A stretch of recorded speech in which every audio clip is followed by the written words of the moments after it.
भजन संहिता 109 प्रतिशोध की याचना।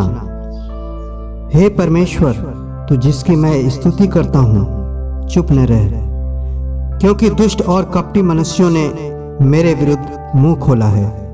वे मेरे विषय में झूठ बोलते हैं। उन्होंने बैर के वचनों से मुझे चारों ओर घेर लिया है और व्यर्थ मुझसे लड़ते हैं। मेरे प्रेम के बदले में वे मेरा विरोध करते हैं, परंतु मैं तो प्रार्थना में लवलीन रहता हूँ। उन्होंने भलाई के बदले में मुझसे बुराई की और मेरे प्रेम के बदले मुझसे बैर किया है। तो उसको किसी दुष्ट के अधिकार में रख और कोई विरोधी उसकी दाहिनी ओर खड़ा रहे। जब उसका न्याय किया जाए तब वह दोषी निकले और उसकी प्रार्थना पाप गिनी जाए। उसके दिन थोड़े हों और उसके पद को दूसरा ले। उसके बच्चे अनाथ हो जाएं और उसकी स्त्री विधवा हो जाए और उसके लड़के मारे मारे फिरें और भीख मांगा करें। उनको अपने उजड़े हुए घर से दूर जाकर टुकड़े मांगना पड़े। महाजन फंदा लगाकर उसका सर्वस्व ले ले और परदेशी उसकी कमाई को लूट ले। कोई न हो जो उस पर करुणा करता रहे और उसके अनाथ बालकों पर कोई अनुग्रह न करे। उसके वंश का नाश हो जाए, दूसरी पीढ़ी में उसका नाम मिट जाए। उसके पितरों का अधर्म यहोवा को स्मरण रहे और उसकी माता का पाप न मिटे।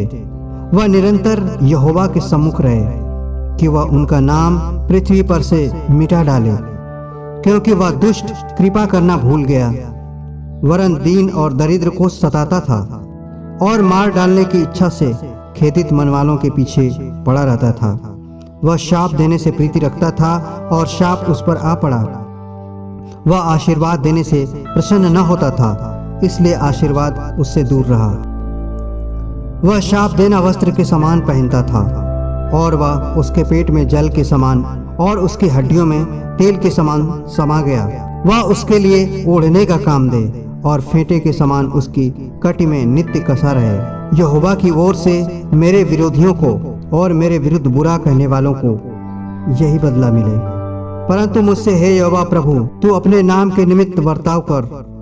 तेरी करुणा तो बड़ी है, इसलिए तू मुझे छुटकारा दे, क्योंकि मैं दीन और दरिद्र हूँ और मेरा हृदय घायल हुआ है। मैं ढलती हुई छाया के समान जाता रहा हूँ। मैं टिड्डी के समान उड़ा दिया गया हूँ। उपवास करते करते मेरे घुटने निर्बल हो गए हैं और मुझ में चर्बी न रहने से मैं सूख गया हूँ। मेरी तो उन लोगों में नाम धराई होती है, जब वे मुझे देखते हैं तब सिर हिलाते हैं। हे मेरे परमेश्वर यहोवा, मेरी सहायता कर और अपनी करुणा के अनुसार मेरा उद्धार कर, जिससे वे जाने कि यह तेरा काम है। और हे यहोवा, तू ही ने यह किया है। वे कोसते तो रहें, परंतु तू आशीष दे। वे तो उठते ही लज्जित हों, परंतु तेरा दास आनंदित हो। मेरे विरोधियों को अनादर रूपी वस्त्र पहनाया जाए और वे अपनी लज्जा को कंबल के समान ओढ़ें।